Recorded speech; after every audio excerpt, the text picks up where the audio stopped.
नमस्कार, मैं हूं गुमान सिंह। आप देख रहे हैं Navo academy. No cut paste, no copy paste, only teaching. Class 8 history का एक नया अध्याय लेकर के आपके सामने आया हूं।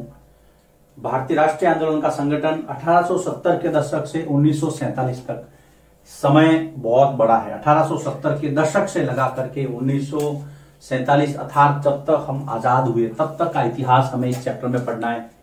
बहुत बड़ा चैप्टर है। सिलेबस को टच करते हुए हम चलेंगे, एक दो चीजें ज्यादा देखेंगे। हालांकि इसके वीडियो और भी हैं अपने चैनल पे, इसके पहले मैंने वीडियो बनाए थे, लेकिन वो थोड़ा डिटेल में है, कॉम्पिटिटिव मेथड के आधार पर है।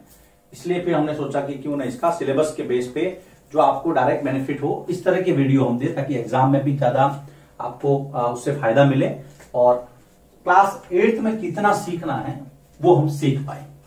तो सबसे पहले हम 1870 के दशक से, तो दशक का मतलब होता है 10 वर्षों का समय, आपको पता ही है। दशक जिसको आप डिकेड भी कहते हैं, दशक का मतलब 10 वर्ष या 10 वर्षों का समय। और 1870 का दशक अर्थात 1870 से लगा करके 79 तक, ये 10 वर्ष है। थोड़ा टेक्निकल बातें हैं, मैं कभी कभी बताता रहता हूं कि ये 10 वर्ष 70 के दशक में हम लेंगे।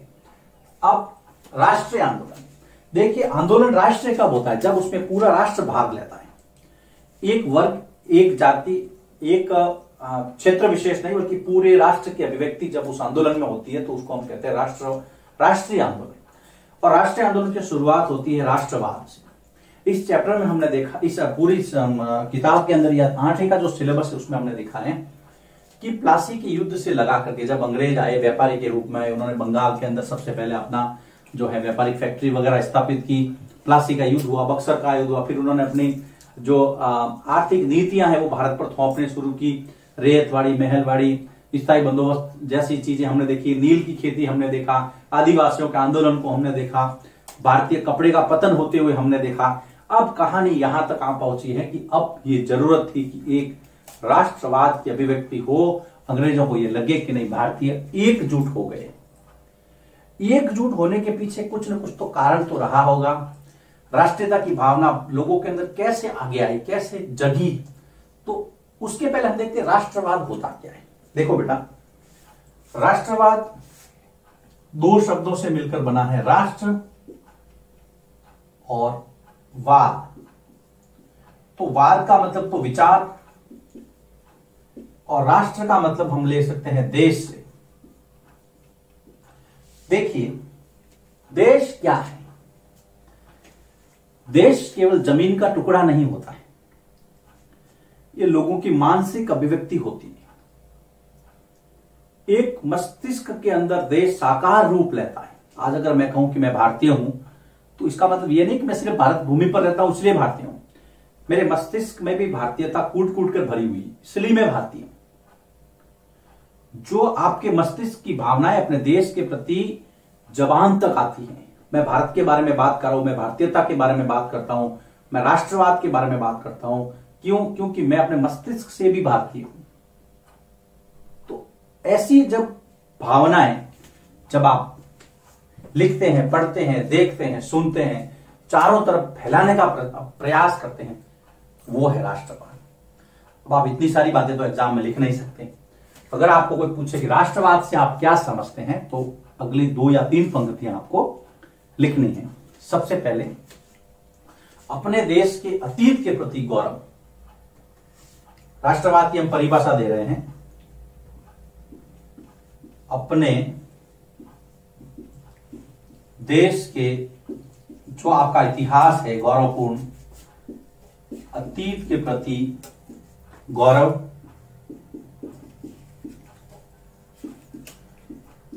वर्तमान तथा भविष्य के प्रति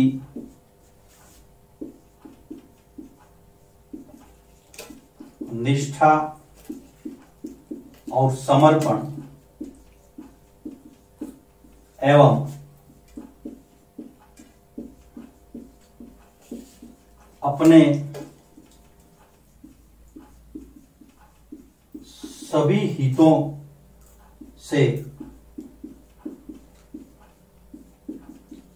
राष्ट्रहित को सर्वोच्च प्राथमिकता देना,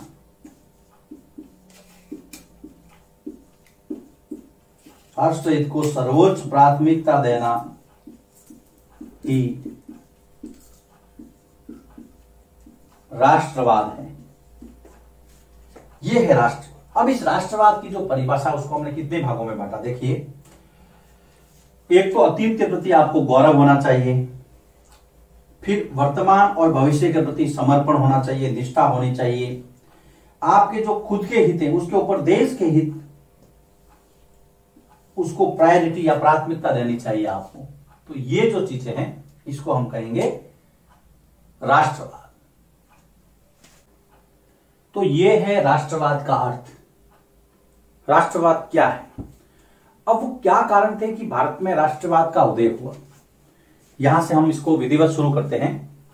तो भारत में राष्ट्रवाद के उदय के कारण, ये आप 9th में 10th में जब भी आपको इंडियन हिस्ट्री पढ़नी पड़ेगी तो ये जरूर पढ़ना पड़ेगा। तो आपको ये क्लास बहुत हेल्प करेगी, जो आपका प्री नॉलेज होगा। भारत में राष्ट्रवाद के उदय के क्या क्या कारण थे, राष्ट्रवाद क्यों पनपा? तो देखिए, सबसे पहले तो कुछ ऐसे राजनीतिक या सामाजिक संगठन थे जिन्होंने भारतीय जनता को प्रेरित किया जागने के लिए, देश के बारे में सोचने के लिए। तो 1870 और 80 के दशक में बने राजनीतिक संगठन, पहला 1870 व 1880 के दशक में बने राजनीतिक संगठन जिन्होंने लोगों को एक मंच प्रदान किया और कहा कि आइए हम सब मिलकर के हमारे देश के बारे में सोचते हैं। अब वो कौन कौन से थे, कुछ नाम यहां पर दिए गए हैं, जैसे कि पूना सार्वजनिक सभा। सार्वजनिक का मतलब यही होता है कि जहां पर सब लोगों की भागीदारी हो। पूना सार्वजनिक सभा, इसको स्थापित किया था महादेव गोविंद रानाडे।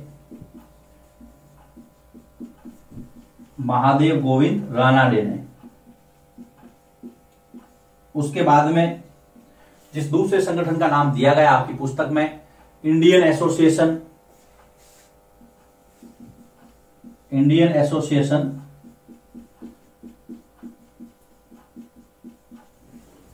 उसके बाद में मद्रास महाजन सभा, मद्रास महाजन सभा,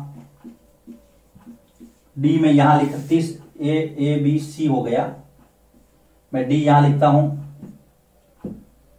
Bombay residency association, Bombay residency association में एसओ लिख रहा हूं, ठीक है। 4 संगठन के नाम याद रखने। पहला कारण यह था कि 1870 और 80 के दशक में कुछ ऐसे संगठन आगे आए थे जिन्होंने लोगों की मानसिकता को बदलने का प्रयास किया, उनको एक मंच प्रदान किया, उनको कहा कि आइए हम भारत के बारे में सोचते हैं, चाहे पूना सार्वजनिक सभा हो, इंडियन एसोसिएशन हो, मद्रास महाजन सभा हो या बंबई रेजिडेंसी एसोसिएशन हो। अब इनके सभी के संस्थापक आपको याद रखने की जरूरत नहीं है, संगठन के नाम आप 8वीं क्लास के लेवल से इतने याद रखिए, काफी है। दूसरा क्या कारण था? दूसरा कारण था एक ऐसा मध्यम वर्ग उदित हो रहा था, उदय हो रहा था, पेशेवर मध्यम वर्ग। दूसरा कारण पेशेवर मध्यम वर्ग, एक ऐसा मध्यम वर्ग आगे आ रहा था जो अपने पेशे के साथ साथ राष्ट्रहित को भी महत्व देता था, जिसमें व्यापारी थे, शिक्षक थे, वकील थे। व्यापारी, शिक्षक, वकील जैसे पढ़े लिखे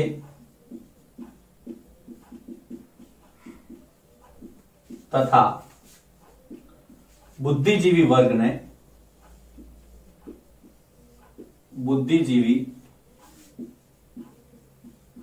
ने लोगों को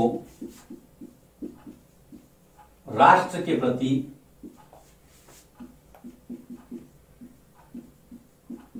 सोचने में योगदान दिया।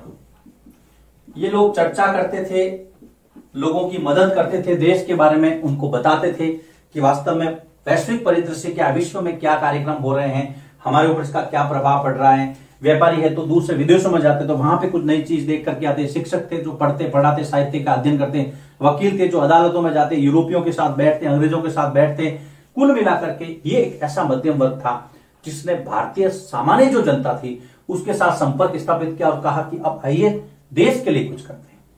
राष्ट्रवाद का उदय हो रहा था। तीसरा, अंग्रेजों ने कुछ ऐसे कानून बनाए थे जिन्होंने भारतीयों को यह सोचने पर मजबूर कर दिया कि अंग्रेज कभी भी भारत का भला नहीं चाहते। तो अंग्रेजों द्वारा लागू किए गए कुछ कानून देखिए,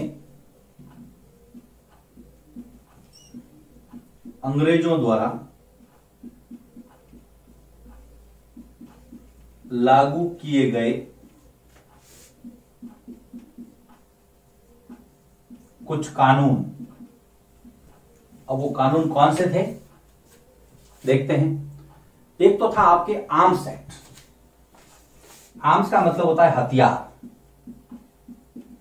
लोग अपनी सुरक्षा के लिए हथियार रखते थे, लेकिन 1878 में लॉर्ड लिंटन या लिटन, दोनों उच्चारण करते हैं, लॉर्ड लिंटन ने यह अधिनियम पारित करवाया, ये लागू करवाया। 1878 लॉर्ड लिंटन ने यह एक्ट लागू किया जिसके अनुसार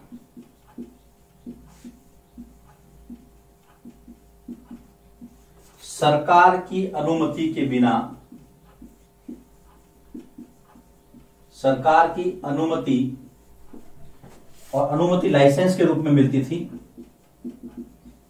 अनुमति के बिना कोई व्यक्ति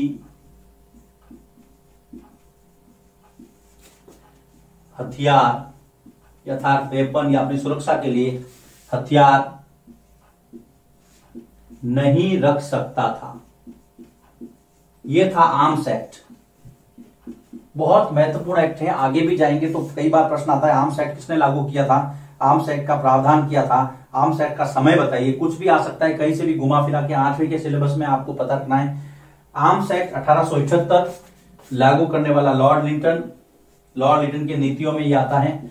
उसके अनुसार सरकार की आज्ञा के बिना, अनुमति के बिना, लाइसेंस के बिना कोई भी व्यक्ति हथियार नहीं रखेगा। ये इसलिए था, अंग्रेजों को लगता था कि हमारा जब भी विरोध होगा तो ये लोग हथियार लेके निकलेंगे, इससे अच्छा है पहले हथियार जब्त कर लो। सोची समझी साजिश, षड्यंत्र, रणनीति थी अंग्रेजों की। अंग्रेज तो इसमें माहिर थे।